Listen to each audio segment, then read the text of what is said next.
Hello, નમસ્તે મિત્રો, જય શ્રી કૃષ્ણ. આપણે શ્રી સાંદીપની વિદ્યા નિકેતન ખાતે ચાલી રહેલા શ્રી બાબળેશ્વર સંસ્કૃત મહાવિદ્યાલય અંતર્ગત ઓનલાઈન ક્લાસમાં આપ સૌ વિદ્યાર્થીઓનું હાર્દિક સ્વાગત છે. મિત્રો, આપણે અંગ્રેજી વ્યાકરણ એમાં ટેન્સીસ કાળ એના વિવિધ રૂપો એ જોતા હતા, જેમાં આપણે સાદો વર્તમાનકાળ, ચાલુ વર્તમાનકાળ અને સાદો ભૂતકાળ આ ત્રણ કાળો આપણે શીખ્યા. હવે નવો એના પછીનો જે આપણો કાળ છે વર્તમાન કાળ બાદ એ ભૂતકાળ. આજે મિત્રો આપણે સાદા ભૂતકાળની વાત ગયા એપિસોડમાં કરી હતી. આજે આપણે ચાલુ ભૂતકાળની વાત કરવાના છે. મિત્રો, ચાલુ ભૂતકાળમાં એનો ઉપયોગ ક્યારે કરવો, ક્યાં થાય છે? તો જ્યારે કોઈ ક્રિયા એ અત્યારે કે હમણાં પૂરી નથી થઈ, પરંતુ ભૂતકાળમાં કોઈ સમયે કોઈ ક્રિયા ચાલી રહી હતી. ભૂતકાળના સમયમાં કોઈ ક્રિયા એ સમયે ચાલુ હતી એવું દર્શાવવા માટે ચાલુ ભૂતકાળનો ઉપયોગ કરવામાં આવે છે. ચાલુ ભૂતકાળ માટે જે આપણે ત્રણ વિવિધ વાક્યોનો અભ્યાસ કરીશું, જેમાં પહેલું એફર્મેટિવ સેન્ટેન્સ, જેને આપણે વિધાન વાક્ય કહીએ છીએ. બીજું છે નેગેટિવ સેન્ટેન્સ, જેને નકાર વાક્ય કહીએ છીએ. અને ત્રીજું પ્રકાર, જેને ઇન્ટરોગેટિવ કહેવાય, પ્રશ્નાર્થ વાક્ય. આવા ત્રણ વાક્યોનો આજે આપણે અભ્યાસ કરીશું. વિદ્યાર્થી મિત્રો, જે ચાલુ ભૂતકાળની શરૂઆત કરીએ એ પહેલાં થોડી પાયાની બાબત જાણી લઈએ. મિત્રો, વિધાન વાક્ય જ્યારે બનાવવું હોય અથવા તો કોઈ પણ ચાલુ કાળ જ્યારે આપણે દર્શાવવો હોય ત્યારે ક્રિયાપદના મૂળ રૂપના અંતે આઈએનજી પ્રત્યય લગાવવામાં આવે છે. ઉદાહરણ તરીકે કેટલાક ક્રિયાપદના મૂળ રૂપ આપણે જોઈએ કે જેનું ચાલુ કાળમાં રૂપ શું થશે એનો આપણે અભ્યાસ કરીએ. તો મિત્રો, ક્રિયાપદ જો પ્લે હોય તો પ્લેનું પ્લેઇંગ થઈ જશે. એવી રીતે ડ્રિંક હશે તો ડ્રિંકિંગ થઈ જાય. ગોનું ગોઈંગ થઈ જશે. ક્લેપનું ક્લેપિંગ થઈ જશે. આ રીતે ક્રિયાપદના મૂળ રૂપના અંતે આઈએનજી પ્રત્યય લગાવી અને આપણે ચાલુ કાળના વાક્યો બનાવી શકીએ. શરૂઆત હવે કરશું આપણે વિધાન વાક્યથી. તો મિત્રો, ચાલુ ભૂતકાળમાં વિધાન વાક્યની રચના કેવી હોય છે? અહીંયા આપણે જે બ્લેકબોર્ડ પર બતાવી છે કે એફર્મેટિવ સેન્ટેન્સ, જેને આપણે વિધાન વાક્ય કહીએ છીએ, તો ચાલુ ભૂતકાળમાં વિધાન વાક્યની રચના કેવી હશે? તો કે વાક્યની શરૂઆત કર્તાથી કરવી, ત્યારબાદ કર્તાને અનુરૂપ જો કર્તા એકવચન હોય તો વોઝ મૂકવાનું, અને કર્તા બહુવચન હશે તો વોઝની જગ્યાએ વેર મૂકી અને ત્રીજું સ્થાન ક્રિયાપદના આઈએનજી રૂપનું મૂકવું, અને ત્યારબાદ કર્મ અને અન્ય શબ્દો લખી અને ચાલુ ભૂતકાળનું તમે એફર્મેટિવ સેન્ટેન્સ વિધાન વાક્ય બનાવી શકો. તો આ વાક્ય રચના ધ્યાનમાં લેવાની છે. ચાલુ ભૂતકાળનું વિધાન વાક્ય બનાવવા માટે વાક્યની શરૂઆત કર્તાથી કરીશું, ત્યારબાદ કર્તાને અનુરૂપ વોઝ અથવા વેર બેમાંથી કોઈ એક રૂપનો ઉપયોગ કરીશું. ત્રીજા સ્થાન માટે ક્રિયાપદનું આઈએનજી રૂપ મૂકીશું. ચોથા સ્થાનમાં કર્મ અને પાંચમા સ્થાનમાં વાક્યના અંતે અન્ય શબ્દ લખી અને આપણે જે એફર્મેટિવ સેન્ટેન્સ છે ચાલુ ભૂતકાળના એ આપણે કરીશું. તો મિત્રો, આ એફર્મેટિવ સેન્ટેન્સ સમજવા માટે આપણે કેટલાક નાના ઉદાહરણો લઈએ, જેથી કરીને આપણે બહુ સારી રીતે એને સમજી શકીએ. એક નાનું ઉદાહરણ લઈએ કે ગઈકાલે હું વાર્તાનું પુસ્તક વાંચી રહ્યો હતો. ગઈકાલે હું વાર્તાનું પુસ્તક વાંચી રહ્યો હતો. તો મિત્રો, અહીંયા ક્રિયા કરનાર હું છું, એટલે હું માટે ઇંગ્લિશમાં આપણે શબ્દ વાપરશું આઈ. તો વાક્યની શરૂઆત કર્તાથી થાય, મતલબ કે હું ગઈકાલે બુક વાંચી રહ્યો હતો એવું કેવું છે, એટલે વાક્યની શરૂઆત આઈથી કરવાની. બીજું સ્થાન વોઝ અથવા વેર. આઈ છે એ પહેલો પુરુષ છે અને એકવચન છે. મિત્રો, એકવચન હોય ત્યારે ક્રિયાપદનું રૂપ ટુ બી નું રૂપ વોઝ મૂકવાનું થાય, એટલા માટે આઈ વોઝ. હવે શેની ક્રિયા કરે? વાંચવાની. તો વાંચનને ઇંગ્લિશમાં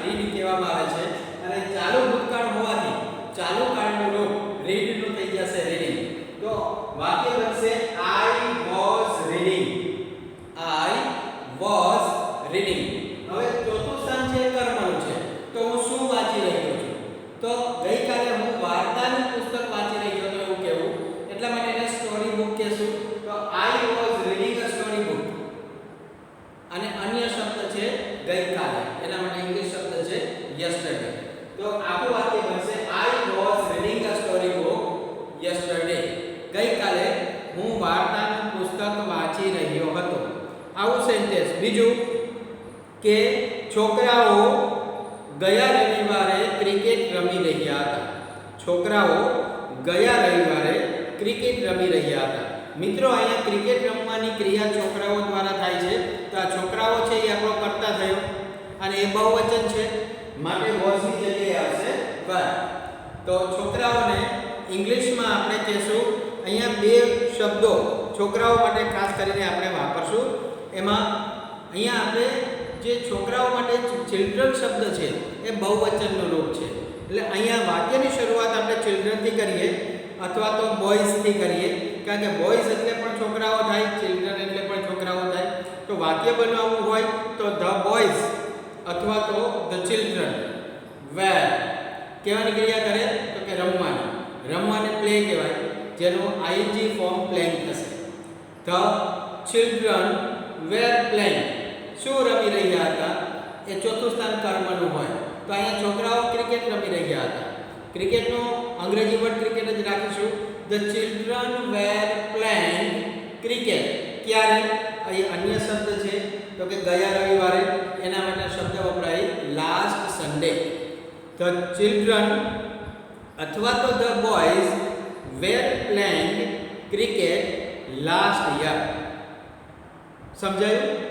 વાક્ય કઈ રીતે બનાવશું? શરૂઆત કર્તાથી કરીશું, બીજા સ્થાનમાં was અથવા were કર્તાને અનુરૂપ મૂકીશું, ત્રીજા સ્થાન માટે ક્રિયાપદનું આઈએનજી વાળું રૂપ પસંદ કરીશું, ચોથા સ્થાન પર કર્મ અને પાંચમા સ્થાન પર અન્ય શબ્દ મૂકી અને વિધાન વાક્ય બનાવીશું. તો આ રીતે અન્ય કેટલાક ઉદાહરણો આપણે લખી શકશું. જેમ કે ગઈકાલે હું ગણિત કરતો હતો, અથવા ગઈકાલે મેં મારું લેસન કર્યું, ગઈકાલે મેં મારું હોમવર્ક કર્યું. આ વાક્ય મારે ઇંગ્લિશમાં બોલવું છે. તો હોમવર્ક કરવાની ક્રિયા મેં કરી, મતલબ કે વાક્યની શરૂઆત આઈથી કરીશ.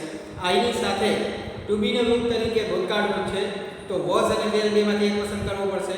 આઈ છે એ એક વચન છે, એની સાથે વોઝ આવશે.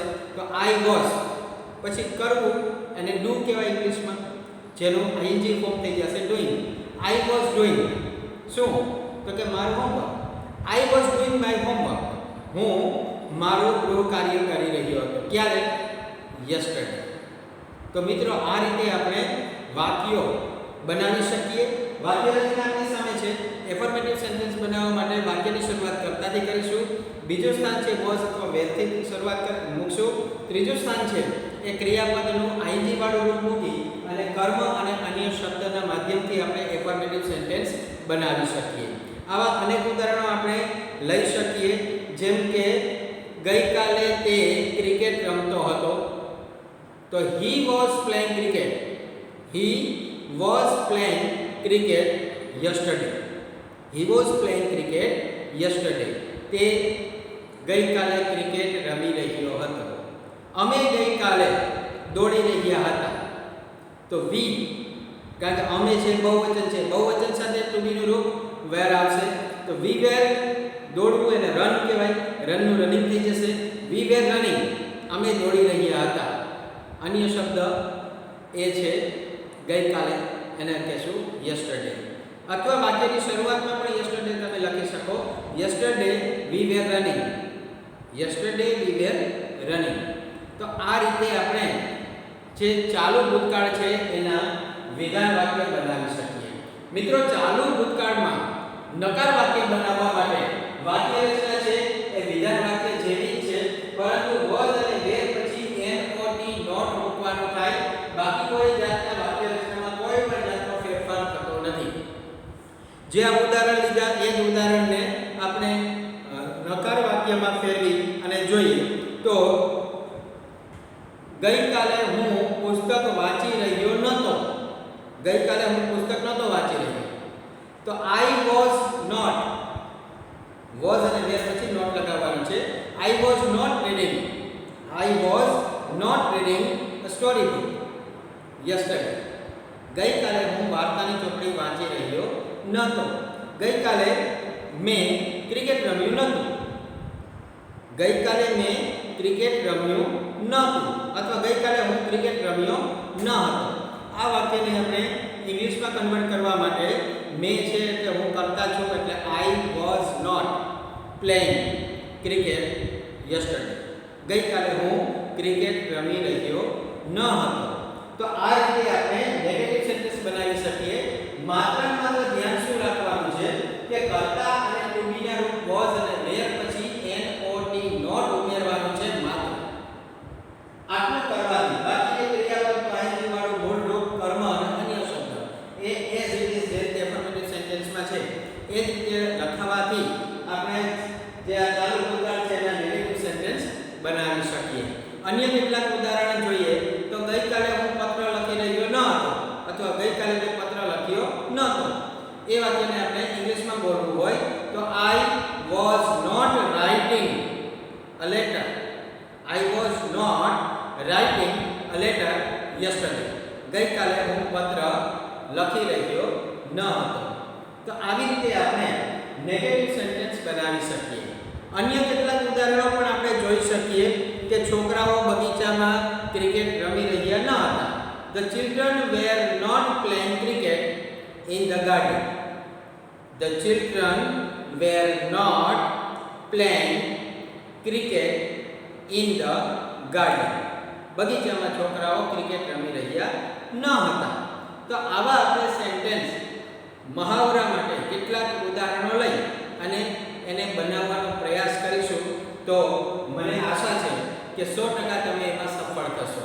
તો વિદ્યાર્થી મિત્રો, એફર્મેટિવ સેન્ટેન્સ બનાવવામાં અને નેગેટિવ સેન્ટેન્સ બનાવવામાં માત્ર એક જ બાબત ધ્યાનમાં રાખવાની છે કે બંનેની વાક્ય રચના સંતુષે મળતી આવે છે, પરંતુ નેગેટિવ વાક્ય જ્યારે તમે ચાલુ ભૂતકાળમાં બનાવો ત્યારે કર્તા અને was were બાદ not ઉમેરવાથી તમારે ચાલુ ભૂતકાળના નકાર વાક્ય બની જશે. તો આ વાત થાય એફર્મેટિવ અને નેગેટિવ સેન્ટેન્સની. ત્યારબાદ ત્રીજો પ્રકાર જે આપણો આવે છે એ ઇન્ટ્રોગેટિવ સેન્ટેન્સ છે. મિત્રો, ઇન્ટ્રોગેટિવ સેન્ટેન્સ ચાલુ ભૂતકાળના બનાવવા માટે વાક્ય રચના આપણી સામે છે કે વાક્યની શરૂઆત was અને were થી થાય અને વાક્યનો અંત ત્યાં ક્વેશ્ચન માર્ક પ્રશ્નાર્થ ચિહ્નથી થાય છે. તો વાક્યની શરૂઆત એ તમે was અથવા were બેમાંથી કયો વાપરશો એનો મુખ્ય આધાર તમારો કર્તા છે. મિત્રો, કર્તા એકવચન હશે તો વાક્યની શરૂઆત તમારે was થી કરવાની થાય, અને જો આપણે જેની વાત કરીએ છીએ એ કર્તા બહુવચન હશે ત્યારે તમારે વાક્યની શરૂઆત were થી કરવાની થાય. તો was અને were એ વાક્યની શરૂઆતમાં મુકાતા પ્રશ્નસૂચક શબ્દ છે, ત્યાંથી પ્રશ્નાર્થ વાક્યની શરૂઆત કરવી.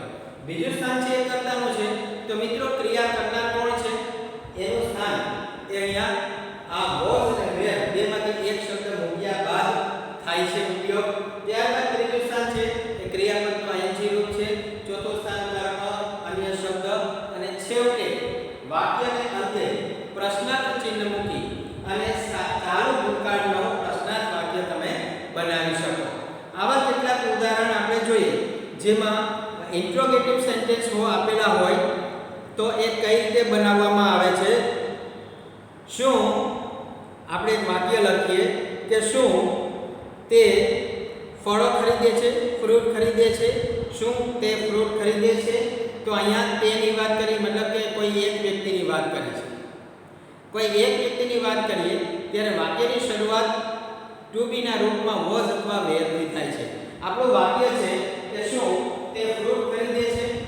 વાક્ય છે શું તે ફળો ખરીદે છે.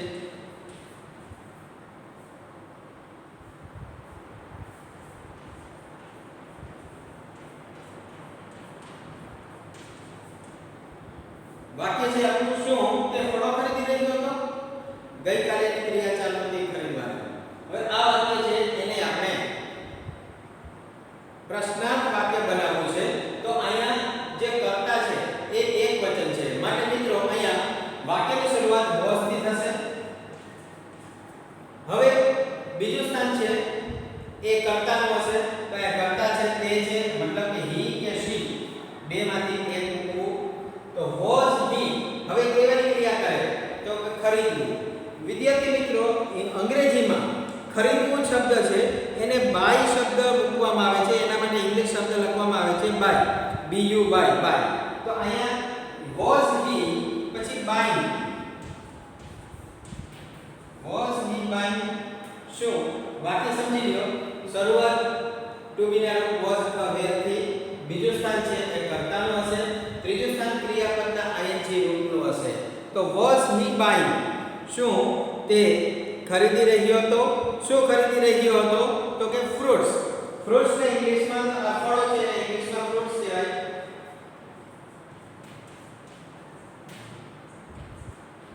આ કે વોઝ હી બાઇંગ ફ્રૂટ્સ, શું તે ફળો ખરીદી રહ્યો હતો? આવા વાક્યો આપણે બનાવવાના થાય છે અને એ વાક્યો ઇન્ટ્રોગેટિવ સેન્ટેન્સના હોય છે. આપણે એક વાક્ય એવું કહીએ કે દે વેર સિંગિંગ અર્લી મોર્નિંગ, વહેલી સવારમાં તેઓ ગીતો ગાઈ રહ્યા હતા. હવે આ વાક્યને આપણે જો પ્રશ્નાર્થ વાક્ય બનાવવું હોય તો તેઓ મતલબ કે અહીંયા એક કરતાં વધારે લોકોની વાત કરી છે, તો ત્યારે આપણો કર્તા એ બહુવચન છે, માટે વાક્યની શરૂઆત વેર થી થશે. તો વેર ધે, કારણ કે તેઓને ઇંગ્લિશમાં ધે કહેવાય, તો વેર ધે. હવે શું કામ કરે છે? ક્રિયા કઈ કરે છે? તો અહીંયા ક્રિયા આપણે બતાવવી છે કે તેઓ ગાવાની ક્રિયા કરી રહ્યા છે. તો ગાવું એને ઇંગ્લિશમાં સિંગ નું સિંગિંગ થઈ જશે અને ક્યારે? તો વહેલી સવારે એને અર્લી મોર્નિંગ કહેવાય. તો વાક્ય બનશે were they singing, were they singing early morning, શું તેઓ વહેલી સવારે ગાઈ રહ્યા છે? આ રીતે આપણે પ્રશ્નાર્થ વાક્ય બનાવી શકીએ.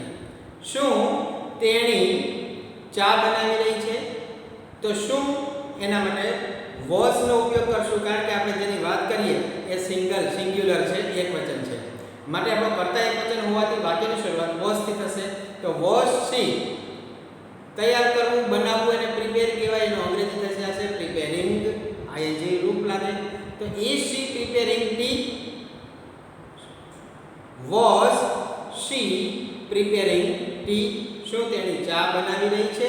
હતી, સોરી આ ભૂતકાળનું રૂપ છે. શું તેણી ચા બનાવી રહી હતી? આ રીતે આપણે પ્રશ્નાર્થ વાક્યો છે એ ચાલુ ભૂતકાળના બનાવી શકીએ. શું ખેડૂતો ઝાડ નીચે બેઠા હતા? આ વાક્ય આપણે લખવું છે. તો વેર ધ ફાર્મર્સ, એટલે ખેડૂતો, વાક્યની શરૂઆત વેર થી કરી, કારણ કે બહુવચન છે કરતા આપણો. વેર ધ ફાર્મર્સ કેવાની ક્રિયા કરે? તો બેસવાની. બેસવાને શું કહેવાય? સિટિંગ. ચાલુ ભૂતકાળ છે માટે સિટ નું થઈ જશે સિટિંગ.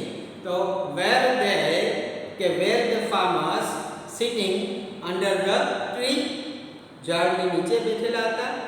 આવા આપણે વાક્યો બનાવી અને ચાલુ ભૂતકાળને આપણે શીખી શકીએ.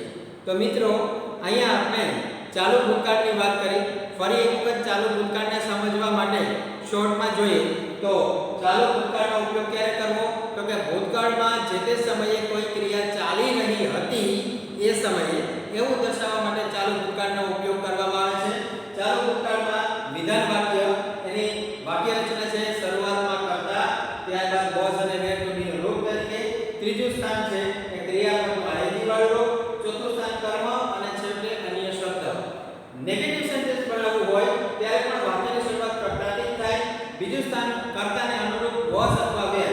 જો કર્તા એકવચન હશે તો આપણે વોઝ લખશું અને કર્તા બહુવચન હશે તો વેર શબ્દનો ઉપયોગ કરીશું. એટલે પહેલું સ્થાન નકાર વાક્ય માટે કર્તા, ત્યારબાદ વોઝ અથવા વેર, ત્રીજા સ્થાનમાં નોટ ઉમેરી અને પછી ક્રિયાપદનું આઈએનજી રૂપ, કર્મ અને અન્ય શબ્દ લખીશું. જો ઇન્ટ્રોગેટિવ સેન્ટેન્સ હોય, પ્રશ્નાર્થ વાક્ય હોય, તો અહીંયા વોઝ અથવા વેર એ પ્રશ્નસૂચક શબ્દ તરીકે વાક્યની શરૂઆતમાં વપરાશે, જે કર્તાને અનુરૂપ હશે. કર્તા એકવચન હશે તો વાક્યની શરૂઆત વોઝ થી કરવાની, અને જો કર્તા અથવા બહુવચન હોય તો વાક્યની શરૂઆત વેર થી કરી અને ત્યારબાદ બીજું સ્થાન કર્તાનું મૂકવું, ત્યારબાદ ક્રિયાપદ આઈએનજી વાળું, કર્મ અને અન્ય શબ્દો. આ રીતે આપણે ચાલુ ભૂતકાળ છે એને શીખી શકીએ. મિત્રો તમે ઘરે અત્યારે જે ફુરસતનો સમય મળ્યો છે, આજે કોવિડ મહામારીને લીધે શૈક્ષણિક કાર્ય શાળામાં થઈ શકતું નથી. તમારી લોકોની જે પ્રત્યક્ષ હાજરી એ વર્ગખંડમાં હોતી નથી, પરંતુ આ સમયનો સદુપયોગ કરી અને અન્ય કેટલાક વધારે ઉદાહરણો, વાક્યો એ દિમાગમાં ગોઠવી અને એને અંગ્રેજીમાં આ રીતે ટ્રાન્સલેટ કરતા શીખીએ તો અંગ્રેજી ખૂબ સહેલું છે, સરળ છે, બોલવું શીખવું સરળ થઈ જાય. તો આ રીતે તમે ઘરે આવા કેટલાક ઉદાહરણો લઈ અને અંગ્રેજીમાં ટ્રાન્સલેટ કરવાનો પ્રયત્ન કરી જોજો. મને આશા છે કે જય શ્રી કૃષ્ણ. અહીંયા સુધી આપણે રાખશું. ફરી વખત જ્યારે આપણે મળીએ ત્યારે ભૂતકાળ, વર્તમાનકાળ અને બાદ હવે ભવિષ્યકાળના કેટલાક રૂપો જોશું. ત્યાં સુધી સૌને જય શ્રી કૃષ્ણ.